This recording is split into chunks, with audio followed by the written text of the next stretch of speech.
Welcome, everyone. We're so glad you could join us today for today's webinar, Advancing Benefits for People with Disabilities.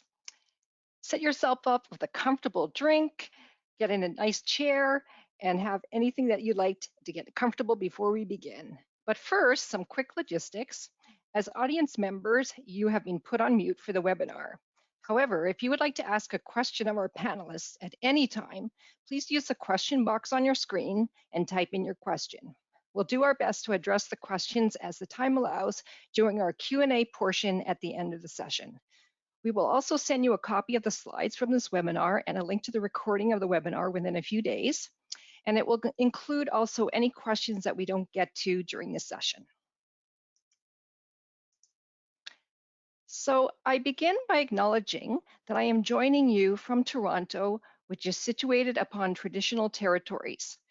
The territories include the Wendat, Anishinaabeg Nation, the Haudenosaunee Confederation, the Mississaugas of the New Credit First Nations, and the Métis Nation.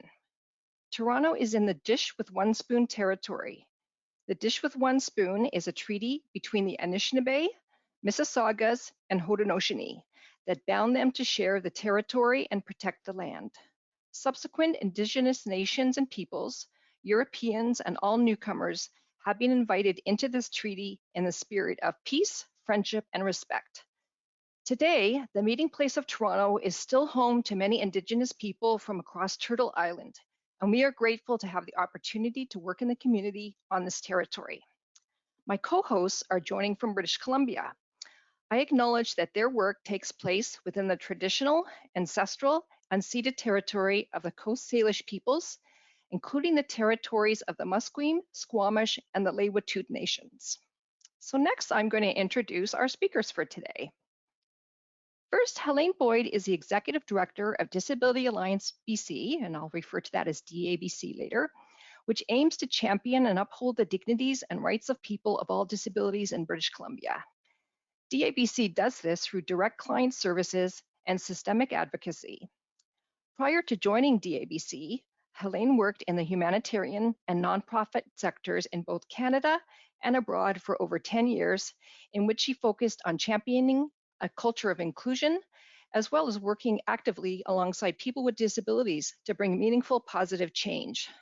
Some examples include assisting children with disabilities and their families in finding temporary accommodation in Vancouver, contributing to the publication of the book Gun, Violence, Disability and Recovery, editing a book on cycling for amputees, managing a rehabilitation project for landmine survivors in Mozambique, facilitating disability sensitivity training in Cambodia, and presenting on disability inclusion and humanitarian operations at the UN in Geneva. Helene has both an undergraduate and postgraduate degrees from the University of British Columbia. So Baja Bakula has dedicated her professional career to improving the lives of equity-serving groups in Canada. She is a Senior Research Associate at the Social Research and Demonstration Corporation, SRDC, where she leads research designed to build greater equity across employment, health, and other sectors through improved evidence. Her work includes planning, monitoring, and evaluation of social programs and policy initiatives. And I'm Janet Flynn. I'm a Senior Program Officer in Prosper Canada's Program Delivery and Integration Department. I work with community partners to embed financial empowerment initiatives into their existing services. Prior to joining Prosper Canada in 2017, I had an extensive career in private sector and finance, and I enjoy volunteering in ways to promote financial well-being. I want to also thank our Prosper Canada behind the scene folks who make the webinar magic happen, Jenny, Rosie, and Anitha. So we have an exciting presentation planned for you today. We'll introduce the topic of advancing benefits for people with disabilities in a few ways. First, we'll give an overview of what barriers exist today in accessing benefits. We'll take you through a co-creation session, which looked at improving access for the upcoming new Canada Disability Benefit, the CDB. We'll introduce an ESD-funded project, which is currently in pilot mode in British Columbia to help increase the access to benefits. Then we'll explore why evaluation is important in this area. and discuss what's next, what's possible, and how can you help. Then we'll end with a time for questions and answers. Also, at the end of the slide deck is information on access to benefits training that's available and an upcoming event that you might be interested in. There are also links to Prosper Canada's Learning Hub, where you can access webinars on various topics, all relating to financial empowerment. So we'll begin by talking about barriers to access to benefits, and I'm sure those in attendance are more than familiar with these. Well, currently almost 2 billion in benefits, and that's a B as in billion, hard to imagine, for low and moderate income Canadians goes unclaimed every year. And the pandemic has made the lives of those living on low income that much more difficult. As a lot of you are probably aware, for those who've actually accessed government benefits or helped others do it, they can often be very complex, and disability benefit applications are among the most challenging. The disability benefit applications can involve many more steps and costs and require medical practitioners to complete some of the forms. And the process itself can be dehumanizing and re-traumatizing for those who are going through the process. What to expect after applying is not always clear, and application denials, unfortunately, have become a common part of the process. The process to reapply and face potential further denials can lead to burnout or for people just not wanting to try at all. And there's a feeling that the system is designed to keep people out. There's also the risk of clawback on existing benefits that can also be a deterrent to applying. And the burden placed on healthcare providers gets passed on to people with disabilities. So benefit programs position doctors as the unwilling gatekeepers to benefits, which can ultimately cause more work for people with disabilities. Doctors are not always trained to complete the government and private sector disability assessments, and they also may not even feel comfortable committing to a functional impairment opinion on the form for the person. Doctors themselves may also suffer from fatigue from completing the many forms they're asked to complete, and the fees that are charged can also be a barrier to a person with a disability who might be living on a very low income. Many people with disabilities don't even have a family doctor, and finding one these days can be a big stumbling block and slow down the application process significantly. And every step of the application process requires time, energy, connections, and access to resources that many applicants lack. And also there's literary requirements, and they can be quite high. And most of the information on the disability benefits may not necessarily be written in the plainest of languages. And there's also usually a high system literacy required. We've also heard that people with multiple disabilities and those with cognitive impairments may not have access to many of the benefit navigation supports that might be available, nor may they even have the energy or the cognitive ability to be able to fight for their benefits effectively. There's also, of course, people who live in rural or remote communities, and they may have fewer local supports that they can turn to. And even the most basic barrier is for those who may not even identify as being a person with a disability. And because of the criteria that's out there, they might not think that they qualify.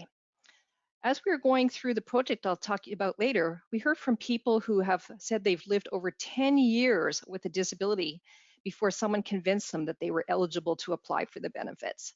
And then there was many others who weren't even aware that the benefits existed. As mentioned, the application process can be dehumanizing and re-traumatizing. And the dehumanizing effects of the benefit application process can give a person a strong reason to avoid them altogether, to not even want to try to go through that process. And all steps from the beginning of being aware of disability benefits to a potential denial, perhaps having to appeal, that can all be very daunting, exhausting, and might prevent people from wanting even to try.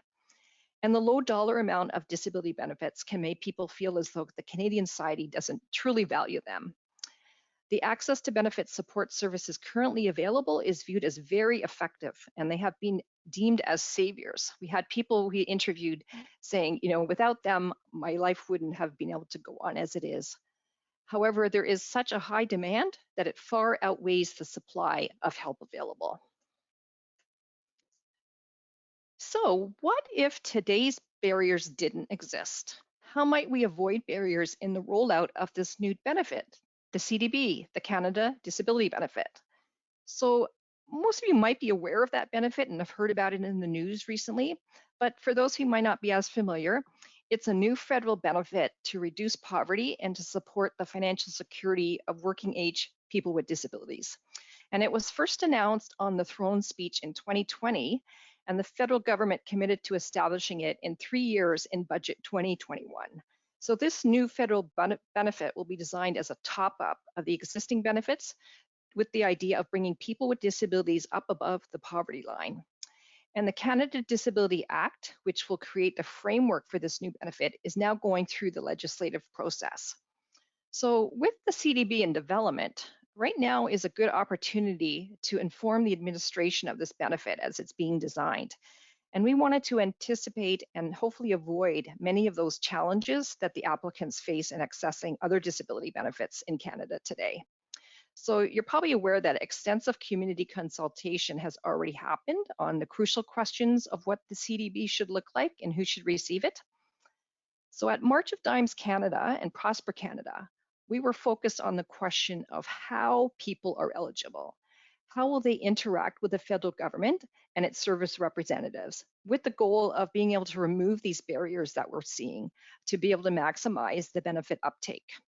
So right now, I'm going to give you an overview of a co-creation session held for the Canada Disability Benefit to inform accessibility design. So this past October 25th, 2022, March of Dimes Canada and Prosper Canada co-hosted a workshop to create a first draft of key valuables and principles the government must include in their design of an accessible user access point and interface for the Canada Disability Benefit. And the idea is to ensure that there are no barriers in user processes for eligible recipients who are going to be receiving this new Canada Disability Benefit.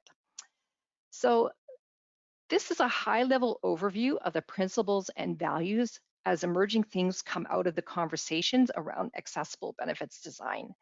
And it's in its initial steps, and it's led by March of Dimes Canada. So the first draft of principles and values were compiled from previous conversations and consultations with the session participants. And then they were discussed in the co-creation session, where participants reflected on the values and principles, reacted to them, and we captured this in both big and small group sessions. And then they were updated based on the feedback that came out at the session. And within that session, there were 35 participants, and we had 15 government observers.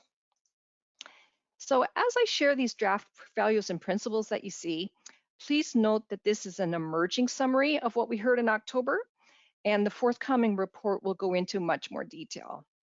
So how you read this chart is the 4 values go from left to right across the top row, and their corresponding 4 principles go from left to right across the bottom row. So we'll start off and go through each one by one just to give a little bit more detail. So value number 1, understand impact. Recognize that every step and barrier that you put in place, no matter how small, is going to act to exclude the poorest and most vulnerable. So for example, if you can only apply to the benefit online, that's going to impact those with low or no technology or very low technological literacy. So the principle that goes along with understand impact is define and focus on the hardest to reach. So create an end-to-end experience designed to dismantle the barriers encountered by those who face the greatest obstacles to accessing and recognizing a diversity of experiences. The second value is poverty reduction. So we want the government to view their primary role as reducing poverty and increasing the financial security of people with disabilities, rather than having a fraud prevention focus. And we heard time and time again that applicants can expect to be denied at least once, if not more, and also have to prove and then reprove over and over again that they are disabled. The principle to go along with poverty reduction is collaborate to reduce barriers. So we would like the government to use the information that's already collected about applicants and proactively collaborate within and between governments to be able to reduce the burdens on applicants while also being able to maintain their privacy standards. Value number 3 is urgency. So recognize that access to disability income supports is urgent, and the lack of access is a life or death matter. And we've all heard the tragic stories recently of people with disabilities choosing medical assistance and dying, the MAID program, due to not having enough money to live on. And that should never be an option. The principle going along with urgency is enable trust. So intentionally and proactively take steps to build understanding and trust between recipients and government and support agency among the recipients.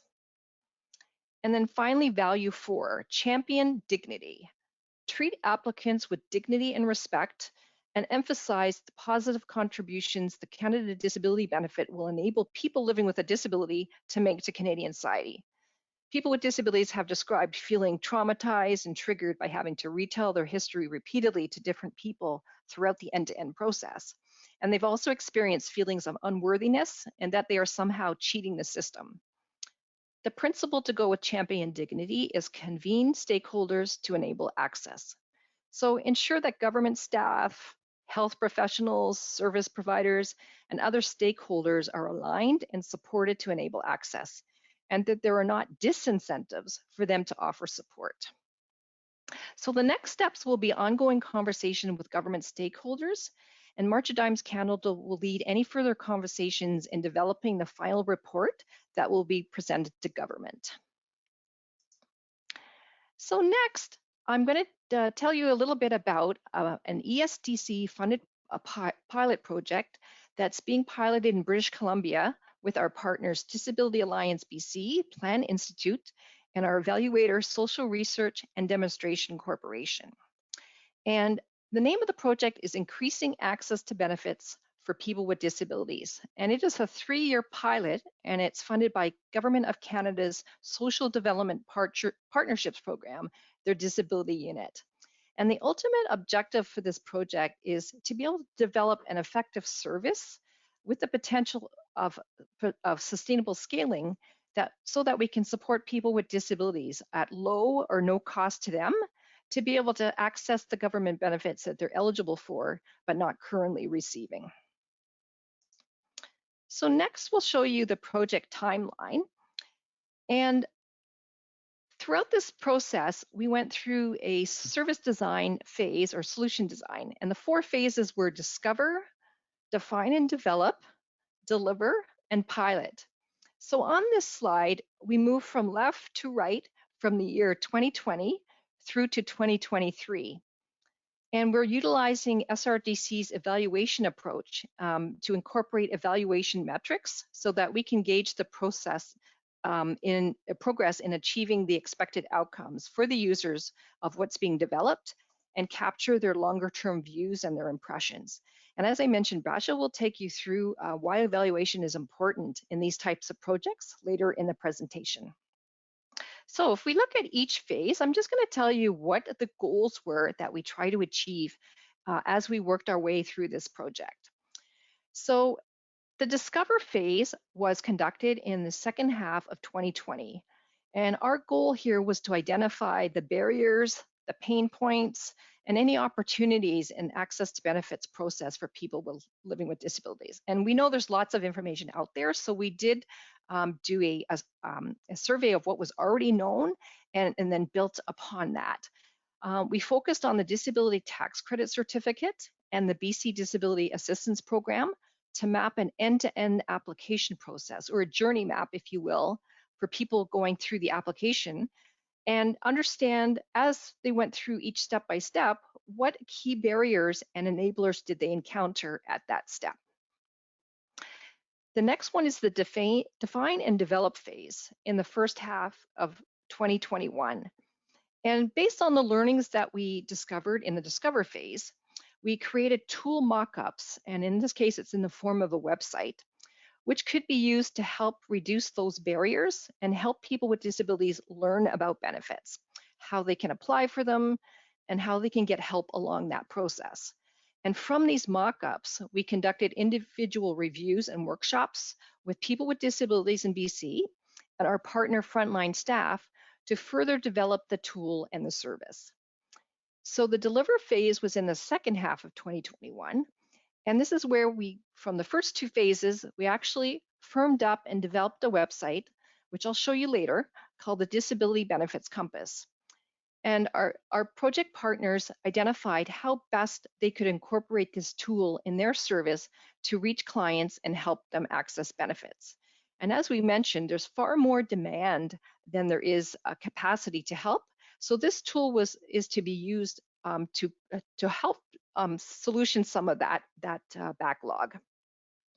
And then the pilot kicked off in 2022, and it'll run to mid of this year. And during this time, the partners have introduced the Disability Benefits Compass to their clients, and we're currently evaluating its use.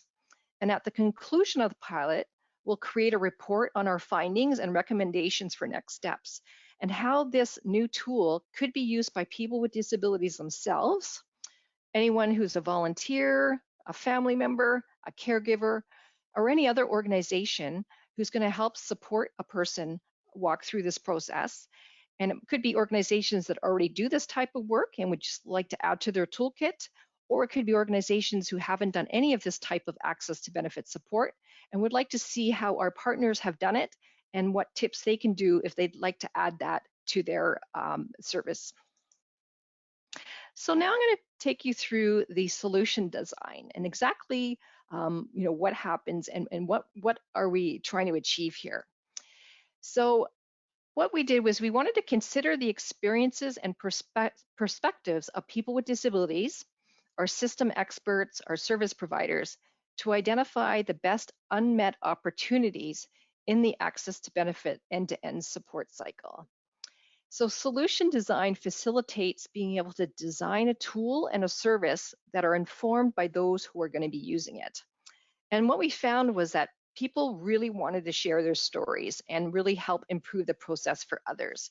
Any challenges they encountered, any tips that they found would be helpful, they wanted to make sure we captured that and we were able to share that through this tool to others who were going to go through the process. And what we found also is that it's very important to ask first. So how would people like to participate? And we wanted to make sure we ensured their privacy and their comfort as they did that. And another thing that was key was that you have to be very flexible to shift in the changing environment. So we quickly had a shift from in-person interviews and workshops to online when COVID-19 pandemic hit. As you saw with our timeline, that was right at the peak of when the pandemic had just taken hold. And so we had to quickly shift from doing in-person to everything online. And it was interesting because some people who were people with disabilities who participated, they were actually quite happy with the shift, and they commented that they wouldn't have been able to participate if it had been in person, and that shifting to online enabled them to participate. So we were very, very happy that we did have some upside to having to shift. And we also wanted to use engagement methods to ensure the inclusion for feedback.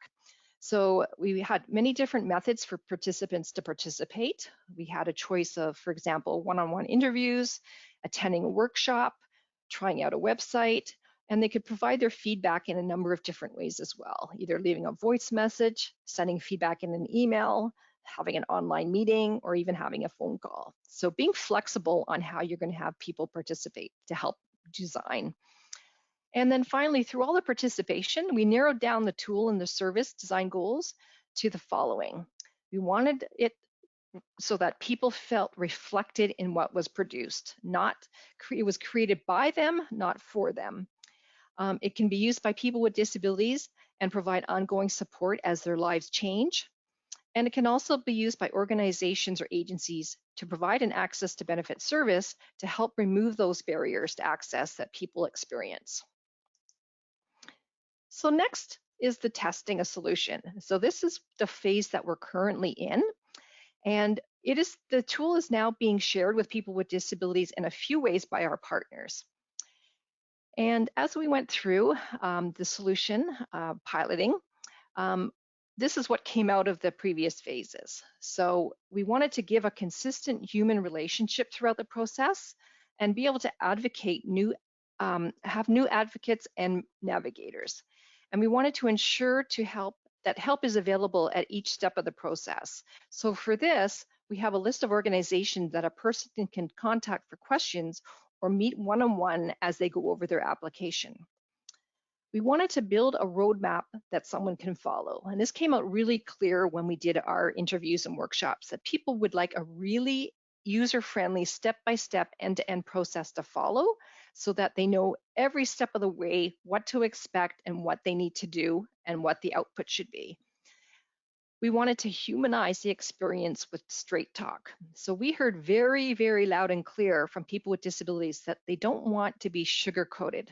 They want the messaging to be, not the way it is. They want it to be told like it is. What exactly should we expect? What are the challenges we're going to face? And how are we going to be able to overcome these as we face them? And so we did this by incorporating the knowledge for people with disabilities and our partners who have had much experience in this field. And we did this in the form of tips, frequently asked questions that they encountered at each step of the way, key resources that they've developed, and also ones that they would recommend to use, what to expect when you apply, and how to manage any challenges that come up. And then also we wanted to get the word out to the most disconnected people. So there were a number of ways that we're reaching people with this tool. So we're reaching it through the organization's networks, directly a link on their website. When clients mail into them in the reply emails, they have the link to this tool, and also social media, Facebook, Instagram, LinkedIn, for example. And we wanted to make it accessible to everyone. So the key was that it had to be written in plain language. We did have a plain language review of the website. It had to be in a step-by-step process. It had to be designed to be accessible, which we had an accessibility consultant do a full review and make suggestions to improve accessibility for it. It was designed with people with disabilities, and it also was tested by people with disabilities and our partner staff. And finally, insights and learnings are being used throughout the pilot, and anytime we get a suggestion for a modification or additional content or tips, we add them in. So it's not set in stone. It's modified as we're learning, as we get the feedback. And as mentioned, Basha will talk more about this soon. So what exactly does this disability benefits compass look like? So what I'm going to do now is I'm going to be sharing my screen, and I'm going to take you through a quick live view of the disability benefits compass. So I'm just going to share my screen.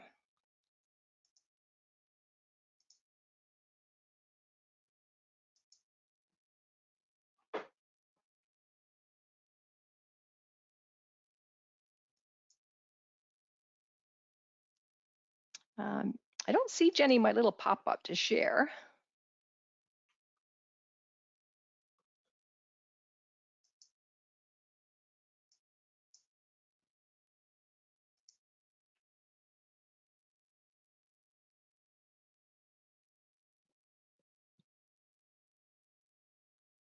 So you can see my screen now?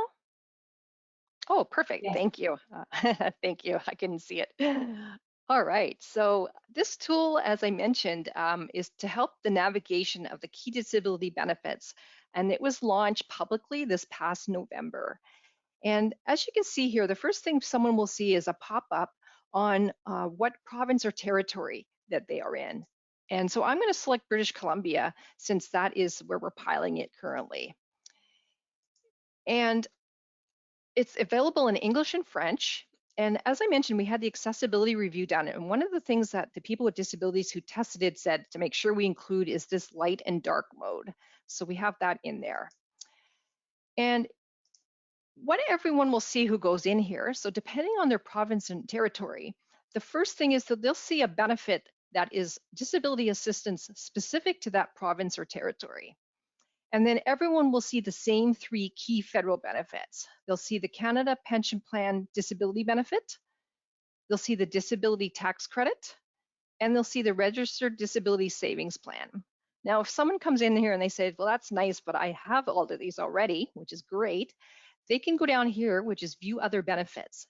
And this will take us to our companion tool, which is the Benefits Wayfinder, which you might have heard about. And it has over 340 benefits in there, which includes other disability supports. Someone can also get to the benefits wayfinder as well at the top here on the menu bar. So we also have in here a glossary. This has all of the key terms throughout all of the benefits that are in here, so someone can find out if they're not sure. All resources that are available for each of those benefits that they're looking at are here, and they can go direct to the live link to that resource or website. And throughout we have, I need help with my application. So at any point as they're going through the step-by-step process, they can go here to get help. And it's also at the bottom right is also a little button to click to get to this screen. And in here, by the benefits that they're looking at, they will have a list of organizations that they can go and connect to ask questions they have or get help. And we have also feedback, because this is in pilot, and Baja will talk to this, we are getting feedback from those who are using it so that, as I mentioned, we can continually improve upon it and learn. There's also a little pop-up questionnaire at the bottom too that can be filled out. So if we go back to the home page, when someone's about to start to see this, they might want to get help. They're not quite sure what to do, so they can get help getting started. And in here, it'll take them and describe for them how they can use this website. And anywhere where you see this little blue box, there's always important information that someone should check and look at first. We also have this really nice how-to video, which our Disability Alliance BC team wrote and filmed, which is quite good. It goes through and describes those 3 federal benefits, and in this case, the BC benefit. And then it also goes through and describes how you can go about navigating through these benefit applications. Janet, I'm sorry to interrupt, but your screen is frozen. So we can see the tool, but we cannot see you navigating. Oh, interesting. I'm not sure how I would fix that. Would you want me to try just going out of it and bringing it up again, maybe? Yes, please. Okay.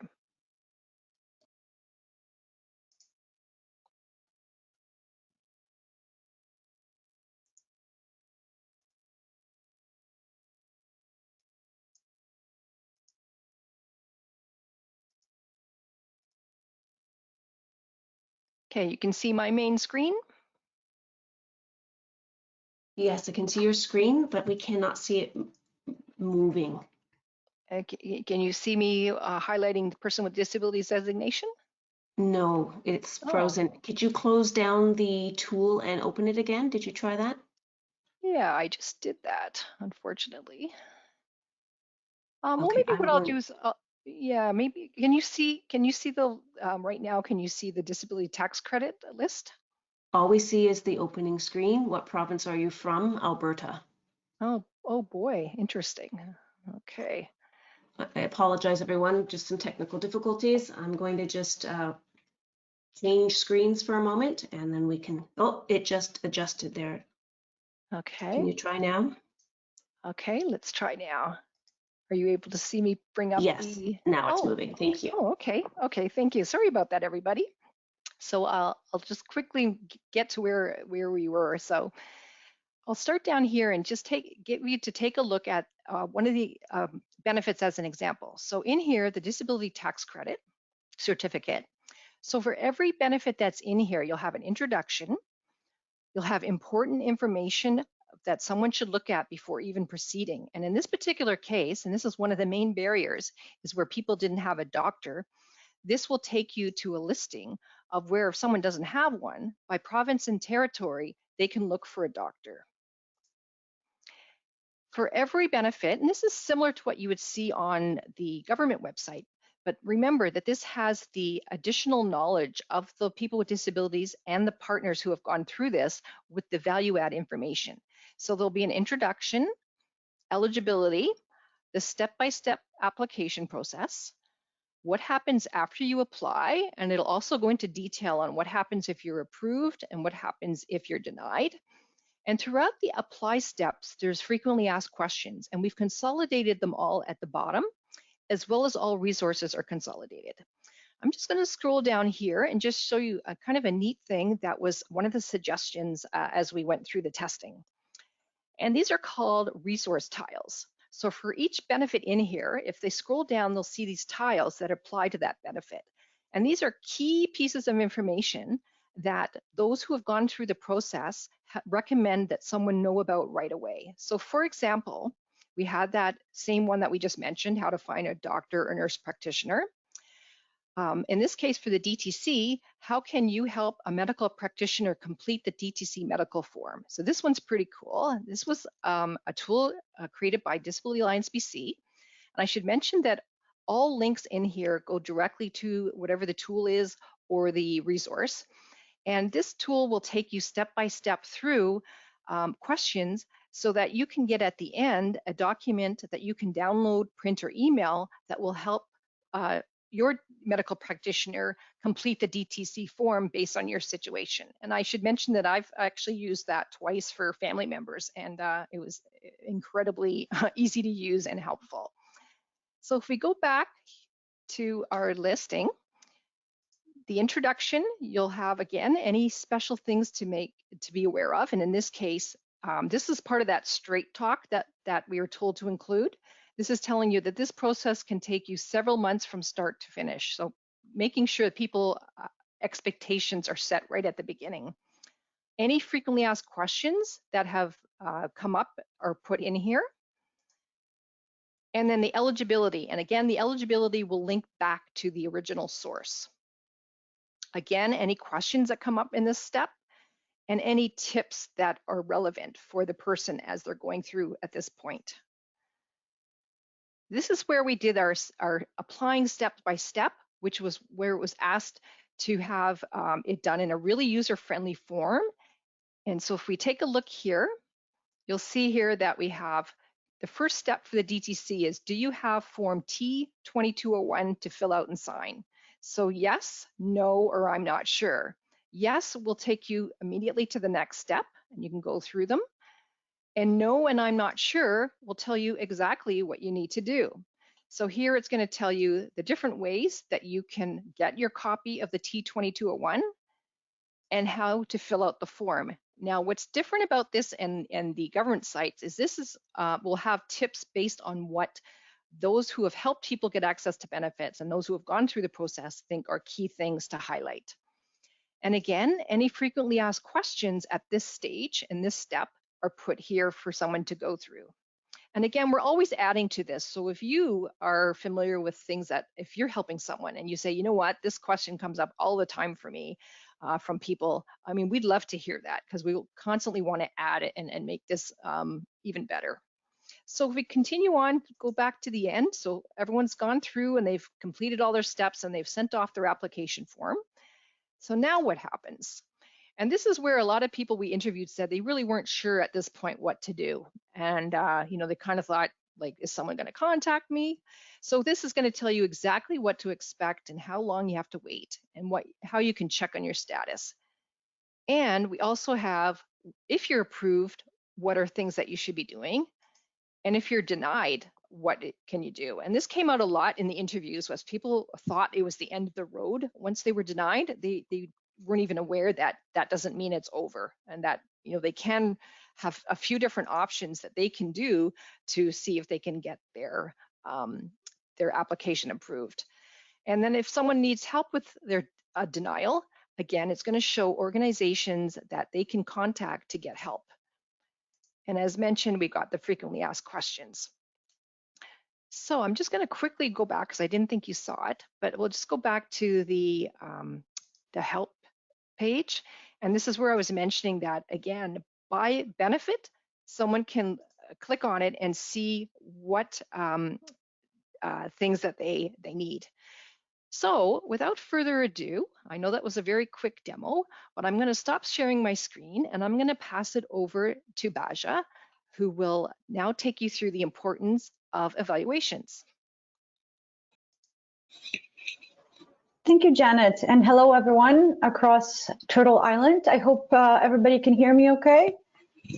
My name is Basha Pakula. My pronouns are she and her, and I have just a few minutes today to talk about the importance of evaluation in projects like the Disability Benefits Compass that Janet just showed, but also other projects designed to, at the end of the day, improve people's financial security or increase access to benefits. So evaluation is concerned with questions like, how do we know we're making a difference, or who are we making a difference for? Who still has barriers to access and how can we remove them? Or how can we make the program better, which is again what Janet just mentioned during the demo. I'll move to the next slide. So first of all, what is evaluation? What are we talking about here? There are many definitions of evaluation, and you see some of them here on this slide. But at the core, it is the process of determining the merit or value of something. So effectively, it is a process that we might engage in to support improvement or decision-making as we're developing or implementing a service or program. So to go back to the questions I just asked, is the program we developed working? How can we make it better to meet people's needs? So on the next slide, you see the little comic here. Evaluation is concerned with more practical questions and then applying those lessons learned to inform specific solutions in specific contexts. So as a result, each evaluation will be different depending on the purpose, and then the different evaluations will use different methods, engage with different groups or populations, and also use different types of data.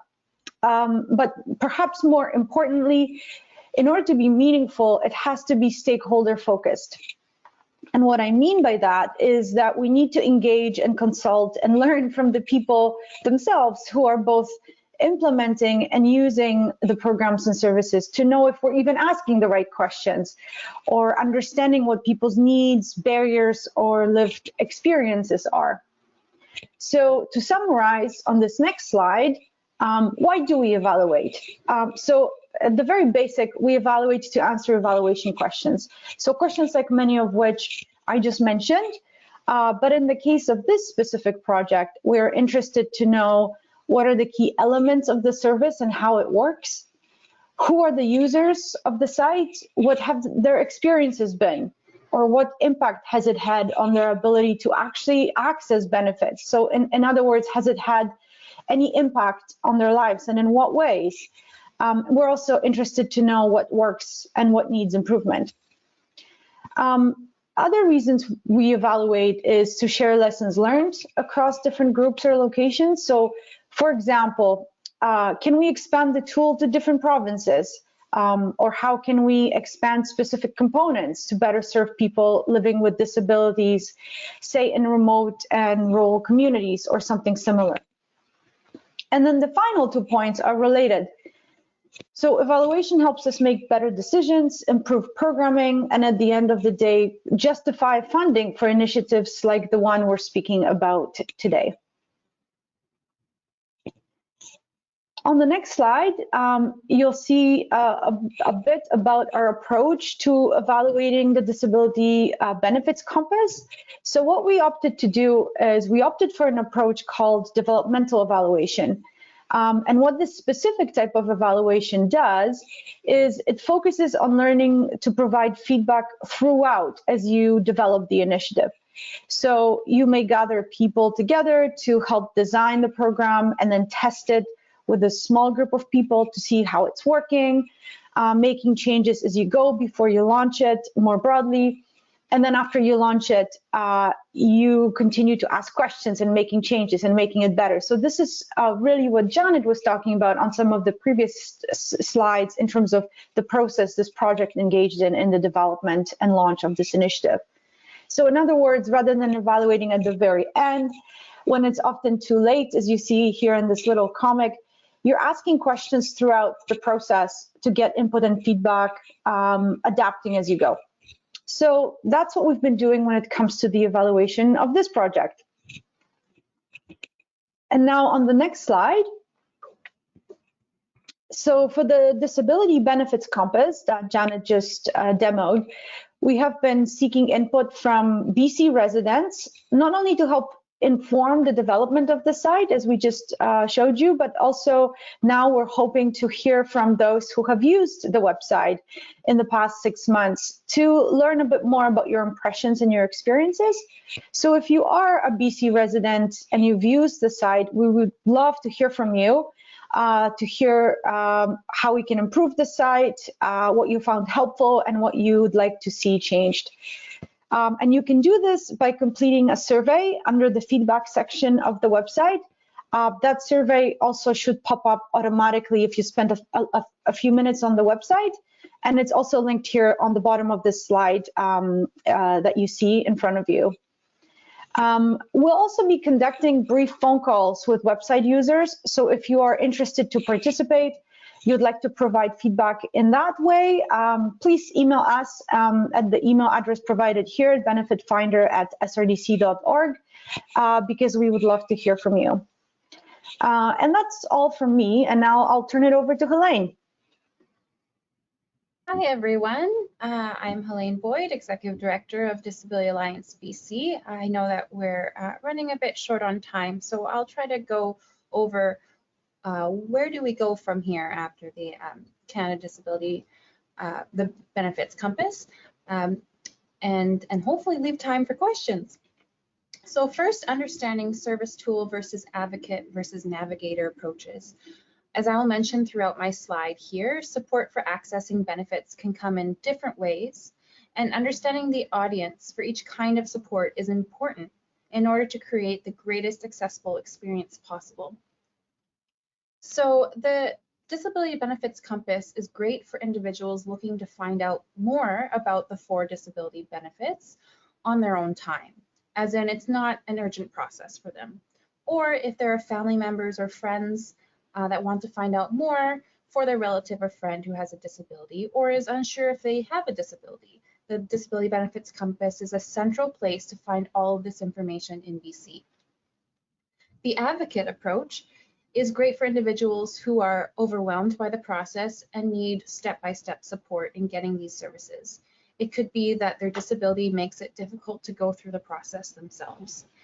And then there's the navigator approach. In my opinion, it is the most ideal approach and one I hope to see the disability community adopt more in the future.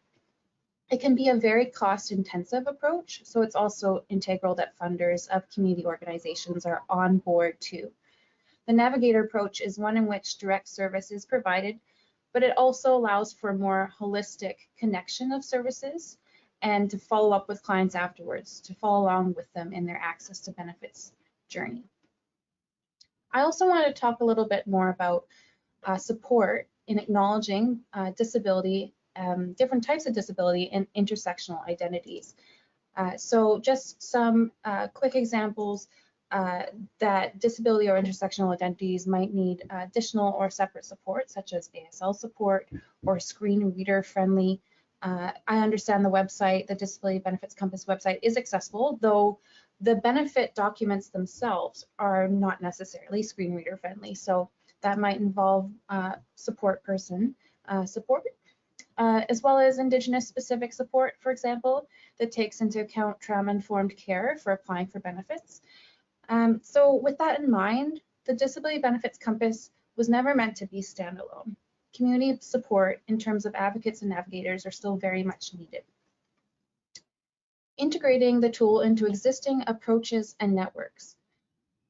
With DABC, what we found was when clients called us to access support for these services, we would put them on a wait list because we have a lot of demand for our services, and we would give them information about the Disability Benefits Compass. What we found was that most of the clients didn't end up looking through the Disability Benefits Compass in depth because they contacted DABC for a reason. They needed support directly. So what we understood from this experience was that the Disability Benefits Compass needs to be adopted by wider networks that are beyond the disability community, such as connecting with doctors and social workers and nonprofit organizations that may not have direct client service delivery but can provide referrals to the Disability Benefits Compass for individuals who can, in their own time, look through the 4 benefits. The content of this website was primarily produced through DABC staff as well as Plan Institute staff, and this is all of our knowledge on the Ford benefits distilled into one website. The info on this website is actually in more detail than DABC's help sheets and is a great evolution of that. DABC is known in BC as being at the forefront of providing knowledge on these Ford benefits, and advocacy organizations across the province turn to us to deliver workshops and provide advice on these Ford benefits. We, of course, will continue to educate and share our learnings as much as possible with all organizations seeking to assist people with disabilities, but we also recognize that the Disability Benefits Compass is a great tool in the toolbox for all sorts of advocates, including self-advocates and friend advocates to access these Ford benefits. Going from there, taking the lessons learned to inform future benefits service delivery. How people go along in the access to benefits journey will be different for each person. We need to take this into account when future benefits are designed, like the Canada Disability Benefit, as Janet has kindly listed a number of barriers to accessing benefits through the co-creation session that March of Dimes Canada and Prosper Canada facilitated. To truly make change in accessing benefits in future, the benefits themselves need to be improved. And Janet has listed a number of these points, and I'll just provide some emphasis on some of them. Making the application process less onerous is important in order to mitigate the experience of having someone prove their own disability. Ensuring that healthcare providers are better integrated into supporting these access to benefits, and so that they don't feel like they don't have enough time to support their patients in the application form. And to really have a truly accessible experience, it needs to provide multiple pathways for support, like an accessible website, dedicated support staff at the federal government trained in understanding the social model of disability. So what's next?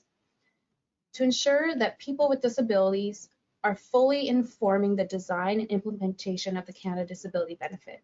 Right now, the Canada Disability Benefit is Bill C-22, which is in its third reading in Parliament at the federal level, and this is the last step of the bill passing process. And once the Parliament has voted past third reading, it will be passed through royal assent. And then Minister Cultural's office will take this through, hopefully through extensive consultation and participation with people with lived experience, as in people with disabilities experiencing poverty. There's so many potential issues with how the Canada Disability Benefit can be rolled out, and I won't go through all of them here, but what I would suggest is connecting with community organizations to ensure that your voice is heard and that all perspectives are heard. DABC is affiliated with Disability Without Poverty, which is a nonprofit organization that was established last year, led by people with disabilities who are aiming to ensure that the Canada Disability Benefit is implemented in a meaningful way by and for people with disabilities. And I also, just as a last point, want to share with you that I recently met with the new Minister of Social Development and Poverty Reduction, Minister Malcolmson, in which I was advocating for a number of issues, not least of which is to raise the PWD rates. I'm sure everyone has heard that, and we continue to advocate for that, but also to ensure that whenever the Canada Disability Benefit is implemented, the PWD isn't clawed back. And Minister Malcolmson assured me that for PWD clients, the new Canada Disability Benefit payments would be considered exempt income, as in wouldn't claw back PWD income. So I just wanted to leave that point on a good note and to pass it back to Janet. Thank you.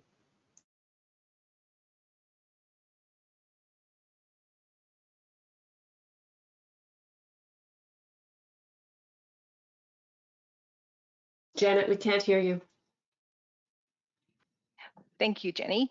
Yeah, I just wanted to thank Helene and Baja, and we don't have too much time left for questions, but maybe we can get to a few of them. But we will have the PowerPoint, as we mentioned, available after, as well as a recording of this meeting, and we will also send out with it any answers to questions that we don't get to today. We did have a few questions about closed captioning, and that's something we'll look into next time to get a platform that does allow for closed captioning.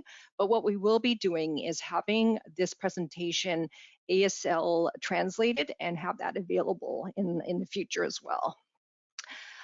We have a question about what the poverty line is in Canada, and I'm assuming it's just for the programs. I'm guessing that means for the Canada Disability Benefit, perhaps. And I'm just wondering if either Helene or Bajan know what that might be. I know I've heard that there isn't any one particular poverty line, and that 20,000 for a single person was considered to be kind of a guide. But I don't know, Helene, have you heard if there's any specifics yet for the Canada Disability Benefit? Thank you. That's a really, really good question. I don't know off the top of my head what it is in terms of per year. I think I recall that in the province of BC, the poverty line is around $1,600 per month. So a single individual on PWD is below the poverty line at the moment, which is very shameful. But we also recognize that how the poverty line is calculated from Statistics Canada is based on everyone in Canada, so it doesn't take into account additional expenses that people with disabilities have by nature of having a disability, such as additional medical expenses, additional medical equipment expenses, things like that. And in terms of what the Canada Disability Benefit number will be like, we don't have any idea. There seems to be still a lot of research that needs to take place in terms of what that might be, but the general advocacy is that it should be above the poverty line, considering that people with disabilities have higher expenses. Great, thank you, Helene.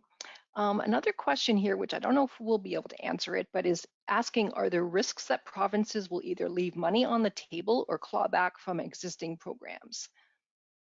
Again, I personally don't know the answer to that. We could find out, but again, I'll go to you, Helene, if you've heard of anything about that in relation to the Canada Disability Benefit.